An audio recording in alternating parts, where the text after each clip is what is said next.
The Wellness Show, Episode 35.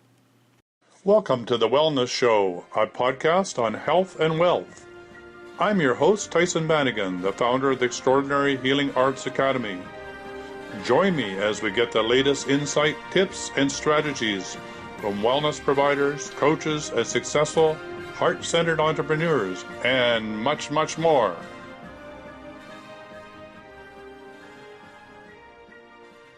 So welcome to the Wellness Show. I'm excited to have a good Aussie on the call today. It's Lisa Carberry, and we're going to be talking about oneness. Now, that's a puzzling idea. Oneness? What does that mean? But anyway, Lisa's going to take us on a quest to discover ourselves. So without further ado, Lisa, give us a bit of idea of who you are and how you're showing up in the world. Thanks, Tyson. Lovely to be here. My name, as you said, is Lisa Carberry. I am a transpersonal life coach, author of a book called Transform Your Life, Transform Your Teaching, Book 1, Soul Speak, a speaker and an intuitive, a bit of a modern day mystic, tap into the wisdom and knowledge that has been contained within me and is contained eternally from previous lifetimes. And I really like to say that every life experience, including this one, my incarnation this lifetime around, has been one of reconnecting with my own self. And the various human experiences have allowed me to observe what has taken place, the experiences, and to question those experiences, to question how they have felt for me.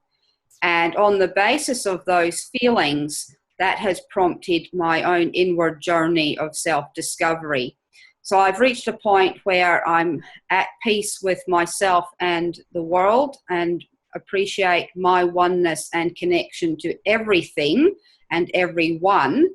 And so now I have moved to sharing that with others so that they too can recognize and come to love and embrace their oneness and connection with all that is. Well, that's beautifully stated. I mean, that's perennial wisdom that's been passed down through the ages. I mean, people spend a lot of money to go discover what you have. They go to India and sit in meditation or lock themselves in the cave or whatever to arrive at that feeling. So was there, I mean, it seems like you're coming from a lineage of past lives. Do you remember some of those past life experiences that bring you to this knowingness of being one with everything? Or was it an aha experience, a near-death experience? What triggered you into this understanding, this knowingness? Well, it's a combination of two of those three things that you mentioned. I had the aha moments and also the awakening and remembrance of past life experiences. Originally, I didn't really understand what was going on. I was having these dreams, but then not really focusing on them as much. It was just like, oh, this is just a dream. But then I, through a series of personal events, which are actually, my life story is actually discussed in the first part of my book. It's a very personal part. It's almost autobiographical. Mm-hmm. But the personal experiences were triggering me in my life to really take stock. And I did go on a couple of spiritual journeys with spiritual teachers, yes. Non-physical spiritual teachers, and through my engagement with those non-physical teachers, began to get a greater understanding of what those dreams and feelings were all about. I don't know if you want me to elaborate on one of the experiences that I had that really showed me how that past life was playing out in this lifetime in terms of my relationships and interactions with others. I'm happy to. It's in my book anyway. Well, I'm for curious. listeners. I'm curious about when you say this is not a spiritual person. I mean, this is not. I mean, it's a spiritual person, but it's not a physical person. These were actually guides. Were these ascended masters, or or was it in the dream stage? How were you guided to this understanding? Well, I had been in an intimate relationship for many years, and it was on again, off again. It was very turbulent at times, shall we say, in our interactions. And my world was beginning to fall apart, as it were. However, it would prove to be a rebuilding. It wasn't a falling apart. It was it was falling apart, but for a rebuilding process. And I ended up moving to another part of the country. As a consequence, an opportunity arose, and I have been a believer that things happen at an appropriate time for a particular reason. When I arrived at this destination, I had a feeling of being home. Oh, great! And so this is like a synchronicity, so that you were receiving guidance and to leave where you were because it was time to shift, right? So it was time to move. Yeah, it was time to move in both internally and externally. Exactly. And so I arrived there, and I had a dream, and I got a name. I don't recall all the details of the dream now, but what I do know and do remember is I was getting the name Theo, and I didn't know a Theo. There was no Theo in my life experience, and so I did a Google search, and as it turned out, I found the group of the Theo group, and that's with Marcus and Sheila Gillette. And for people who don't know, Sheila has channeled Theo for more than 4 decades, and assisted Esther Hicks in opening to Abraham, to receiving Abraham. So I just stayed with that and started to do that exploration, and ended up becoming involved with the Theo group, opening myself to Theo, and the rest in that sense is history, because working with Theo actually changed my life. It for a period of time. It also changed my relationship, and I've just been so blessed to have had that opportunity. But it's as I have been made aware, and for people who are familiar with scriptural text, biblical text, the story of Jesus, that when people were talking about Jesus doing various things, Jesus actually said that all this you can do and more.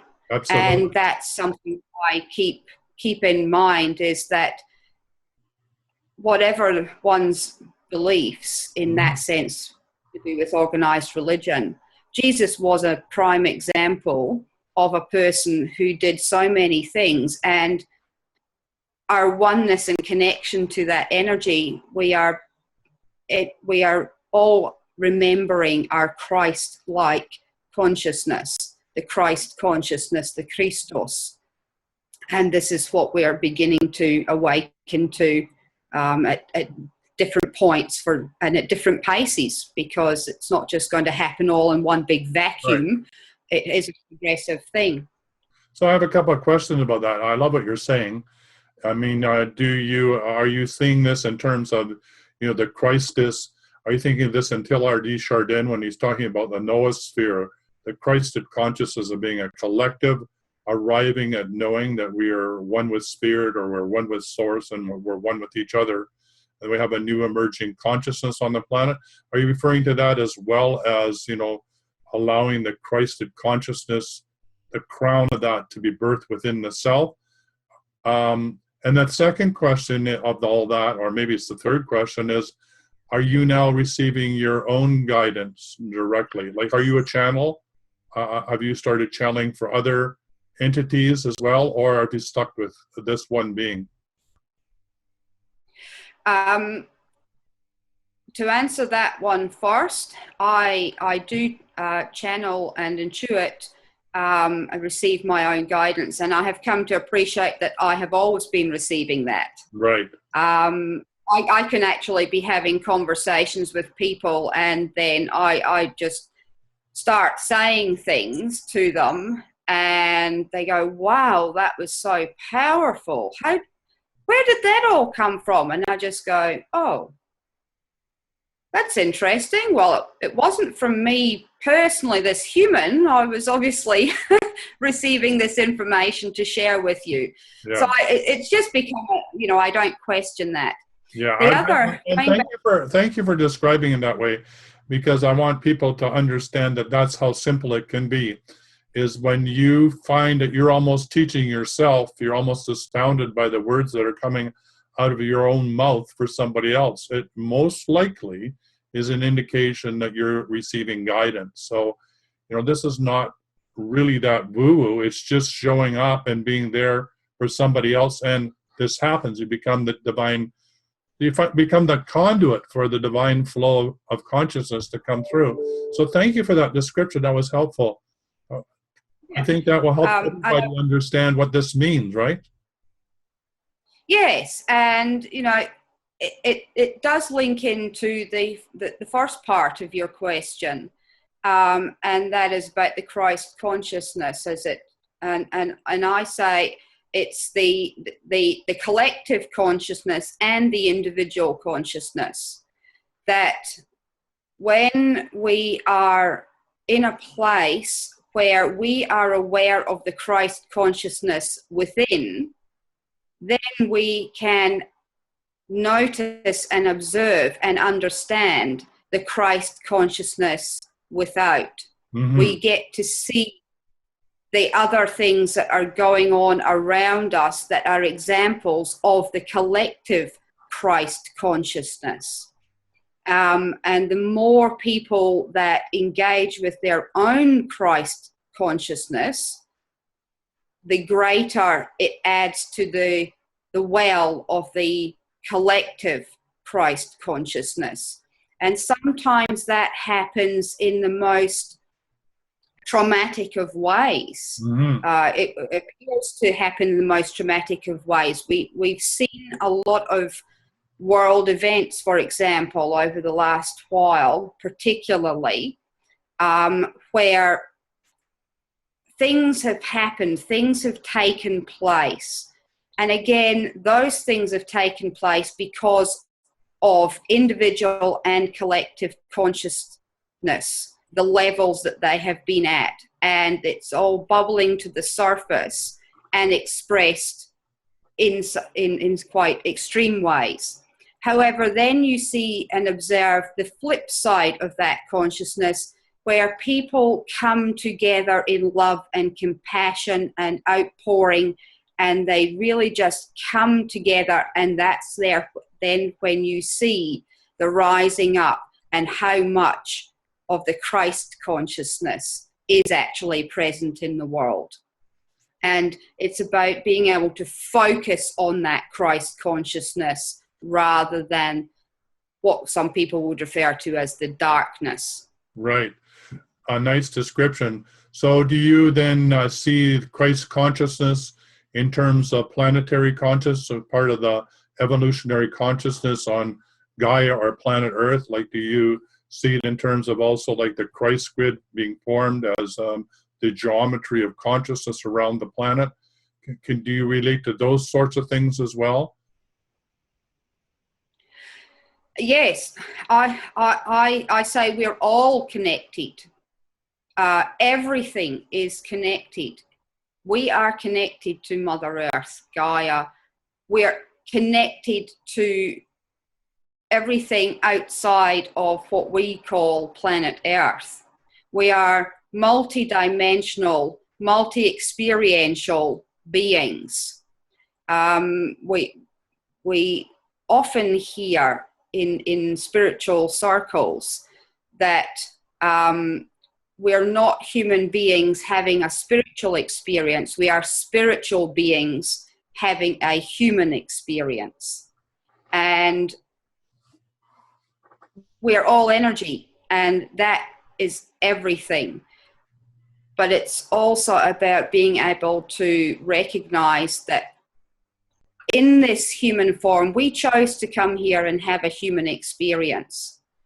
But at the end of the day, it's actually all illusion. Yeah. We're just energy come together to form matter, something solid.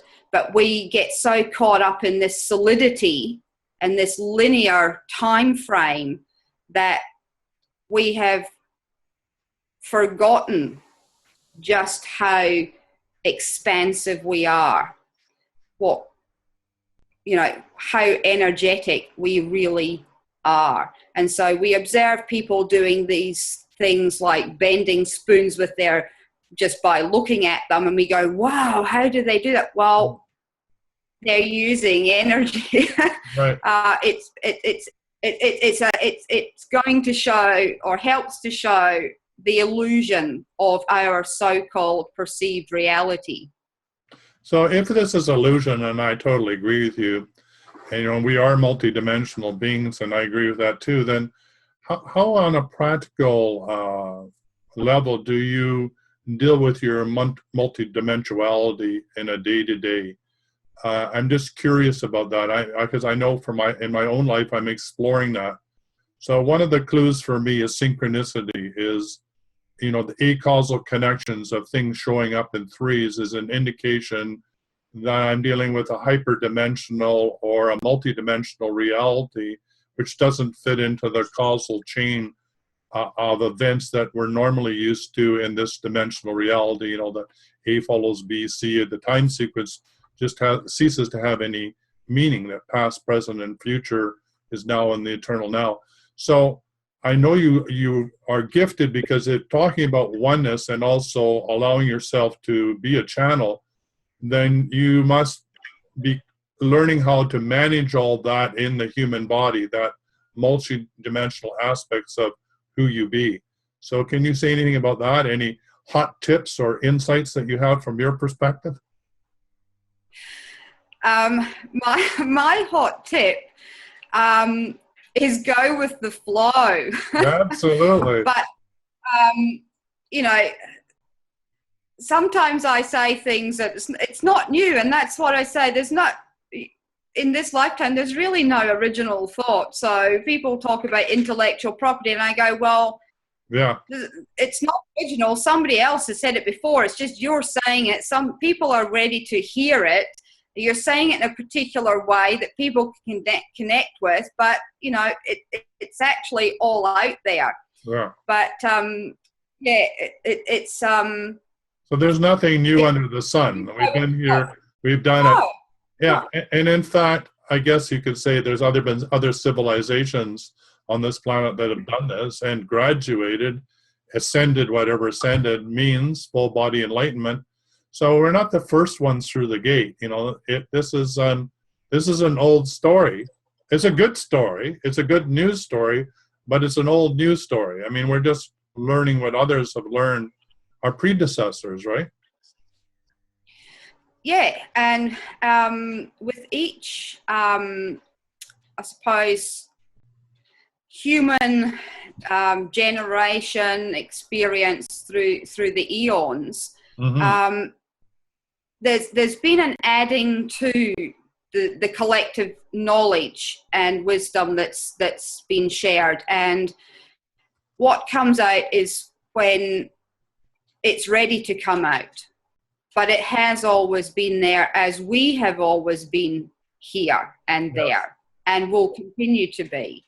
You know, there were people like Einstein and Tesla who were way ahead of where the collective consciousness was at the time.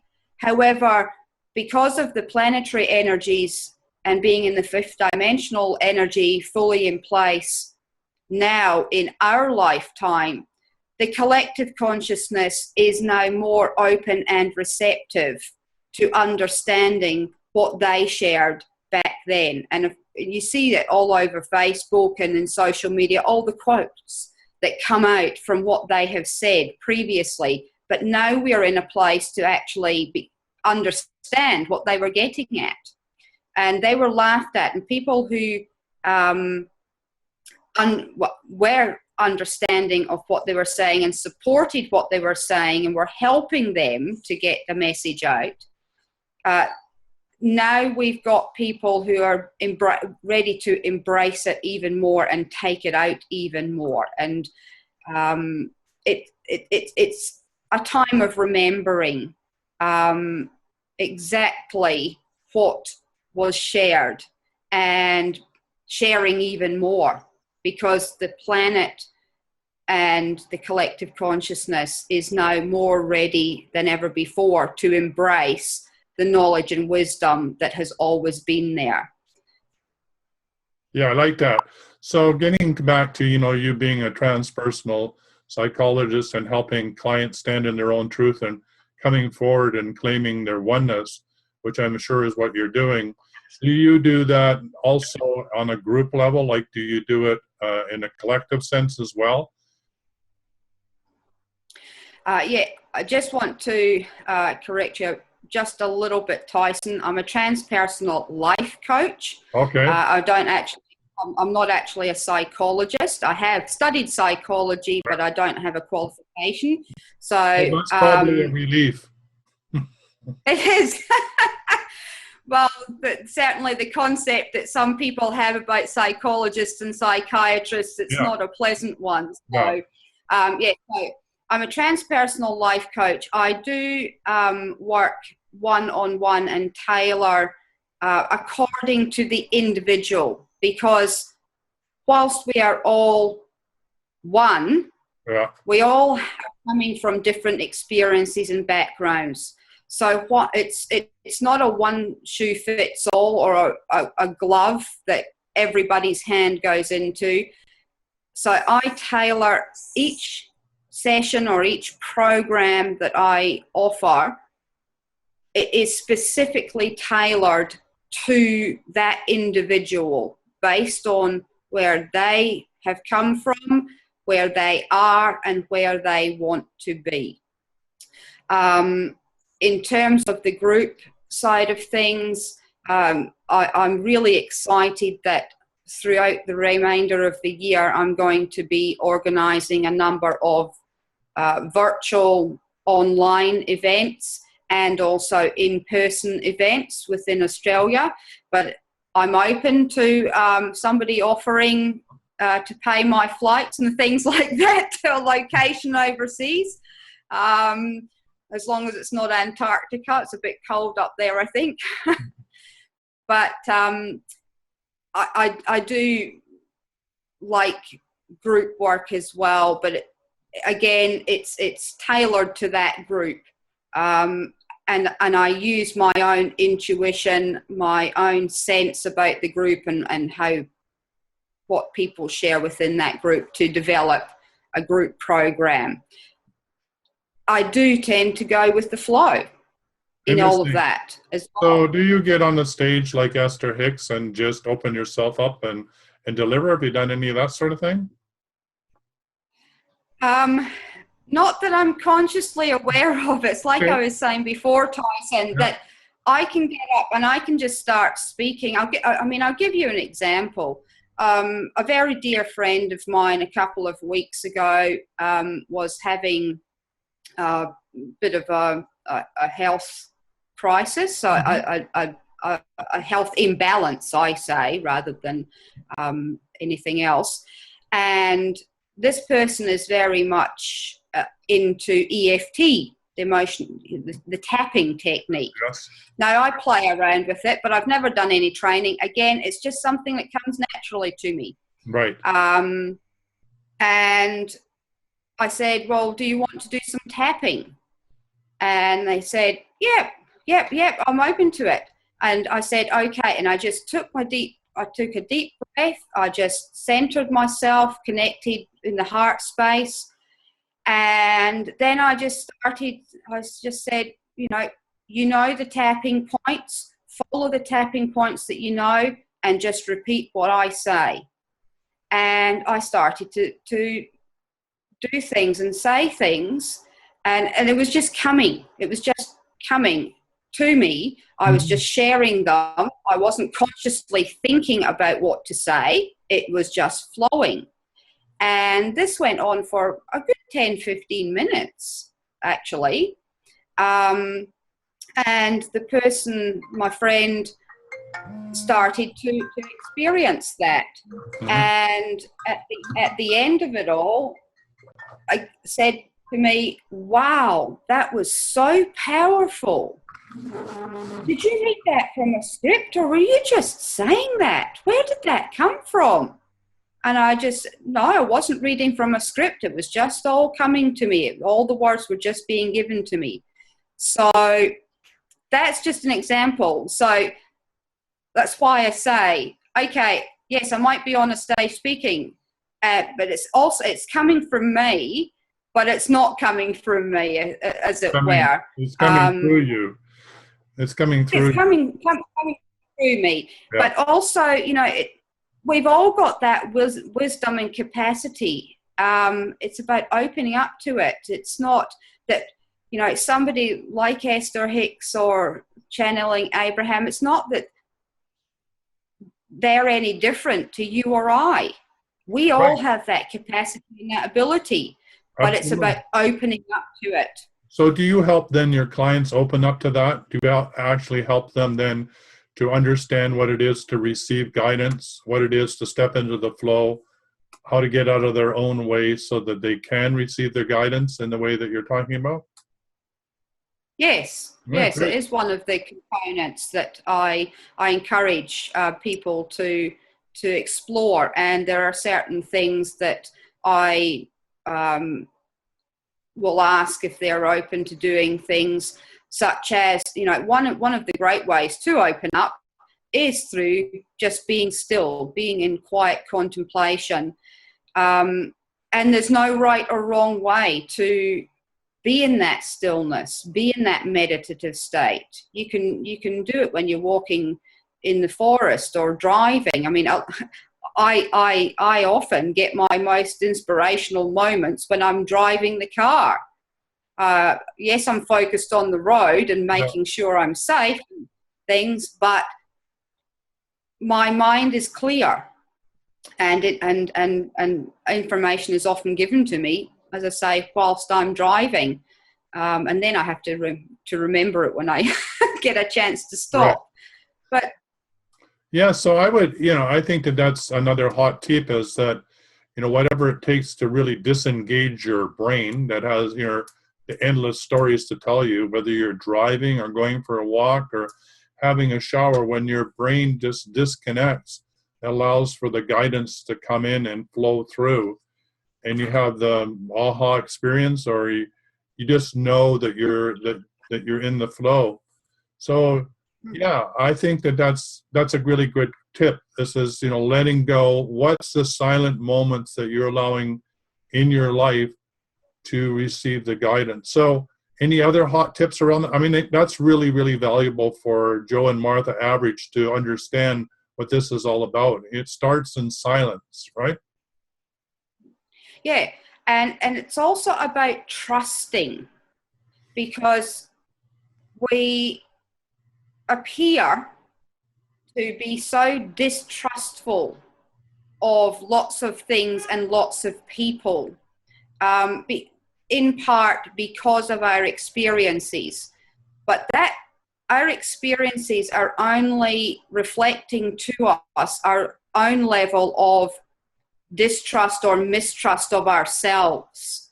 And when we can actually combine a variety of techniques, including meditation, journaling, loving ourselves completely and unconditionally, when we reach that place of trusting and that place of just knowing that we can trust ourselves, that also has an impact on our experience and our connecting to the oneness of ourselves and the oneness of everything, of all that is. It's that I am. Mm-hmm. You know, we've heard a lot about that. I am. Full stop. I am. Yeah. You know, we don't need to add anything else to that. Right. I am. But our human experience wants us to go, I am a mother. I am a father. I am a doctor. I am this, that, and the next thing. We're not actually, whilst that might be our experience, that is not who we are. We are greater than that label or that name of doctor, mother, whatever. Yeah, We are simply. yeah, that's really powerful. I know that there's one spiritual exercise in a group that, you know, sitting across from each other, asking the question, who are you? And peeling away all those levels that you're talking about that are not who you are. And some people that they really almost crack under the burden of trying to figure out who they are. It's like cracking the shell to allow them to understand that they're none of that. Never have been, never will be. It's just a multiple roles that they've allowed themselves to try and fit into. And I might add for myself that I've never really fit into very well and never could fit in, and wasn't my purpose to fit in. So I should really maybe stop trying to fit in. But, you know, the aha is, you know, the big grand realization is you never were supposed to fit in. You know, it wasn't for you to fit in. That's not who you are. No, well, the funny thing is in what you're saying, you do fit in. It's just not in the way that you think you fit in. Or anybody else thinks you fit in. We fit in because we are all part of the one. We are all energy. Energy fits in together. Energy works in unison. However, in the human experience, we chose this so we could experience the disconnect from the connection. Right. To then come to that point of reconnecting and realizing, well, hang on a minute. I wasn't born to fit into this human prescription of things. Right. But I was born to make a difference. But I have never, ever not fitted in. I have never not been a part of everything. Yeah, I like that. That's absolutely true. I mean, that's sort of like Baba Ram Dass. You never have to go anywhere or do anything. You're already there. So yeah, that is truly, like you say, remembering is there is no role that needs to be played. You've always been there. You've always been loved by Source. You couldn't get it wrong, even if you tried. You can make it more difficult, but you've already arrived, and there's really nowhere to go if you can just settle into that. But, you know, everything in our culture is counter to that. We're taught absolutely the reverse of that. So it's an interesting dilemma, but an exciting one at this time to meet each other and meet others that are understanding this new way of allowing us to remember who we are in every moment. Yeah. Yeah.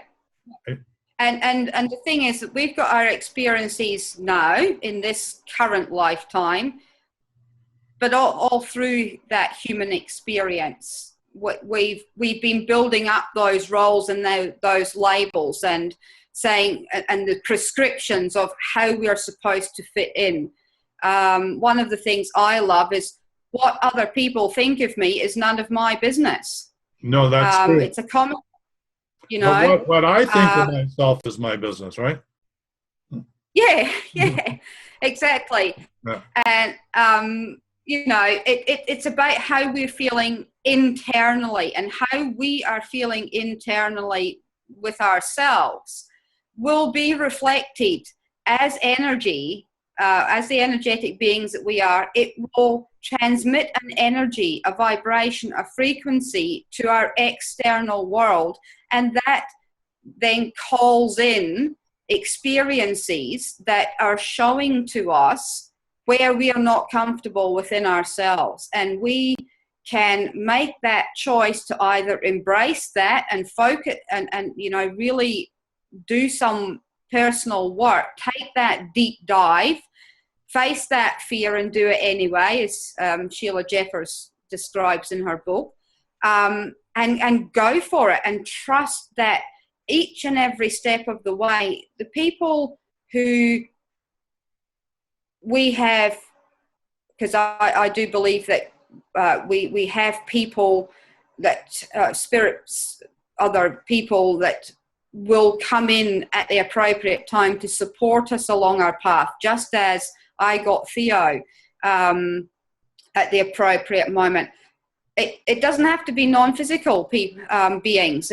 It can be other humans. That phone call from a friend when you're just at that particular moment in time that just you haven't heard from them maybe in a couple of years, and all of a sudden you get a phone call from them. The synchronicity of it. Those things and experiences come into play.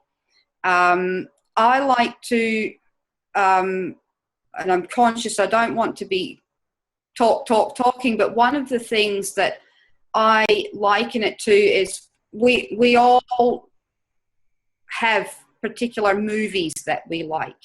And if we can begin to see our life as a movie. Now, we've got 7 billion people on the planet at the moment.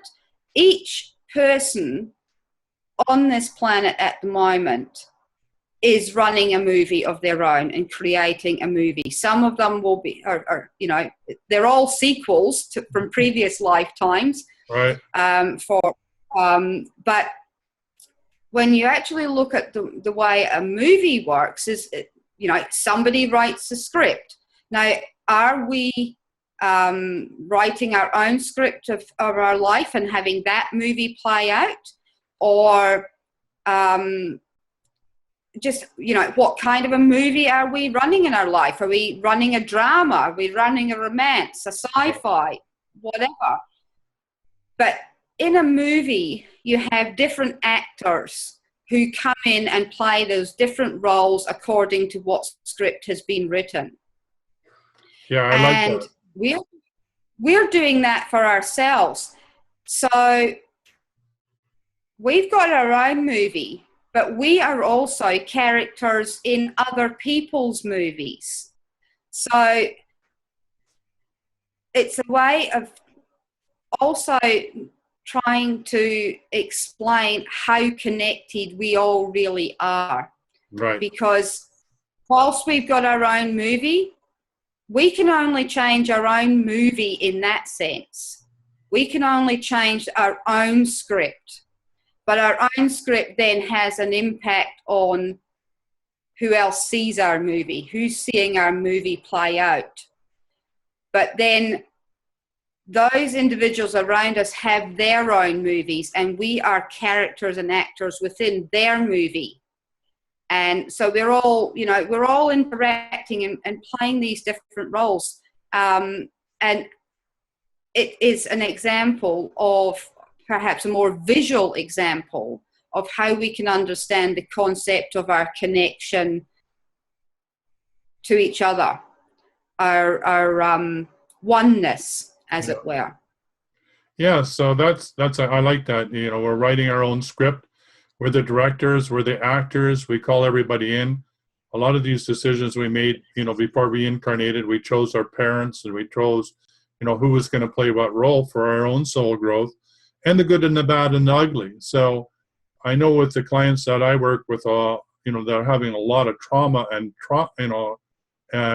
difficulty in their lives, to have them understand that those are the bit characters that they chose to show up in their life at a particular time, for them to remember who they are, their own brilliance, so that they could reclaim that power that they have given to somebody else in that role that they've called forward, whether it was an abusive relationship or lack of being mothered, or whatever the story is. That again, that reframing, reclaiming, reintegration back of all those parts into ourselves, so we can reintegrate and remember that we always were and could never be not whole, sound, and complete. It's a really interesting phenomena when we can relate to it in the way that you're talking about the movie script. I love that. That really helps people understand that they're in charge of their own lives, truly in charge, always have been and always will be. So I love the fact that you're empowering people to do that. So I know we're getting to the end of the show. I love what we're talking about, and I could go on forever around this topic. So first of all, you and me both. Yeah, you and me both. So first of all, how do people get hold of you? And then let's finish up with how you'd like to leave people with on this interesting topic that we're all one, and some of us are in the process of reintegrating and remembering who we are. Well, I do have a website. That's the easiest way. My website is www.Lisa. No, I've got a little hyphen in between. Yep. Lisa-Carberry.com.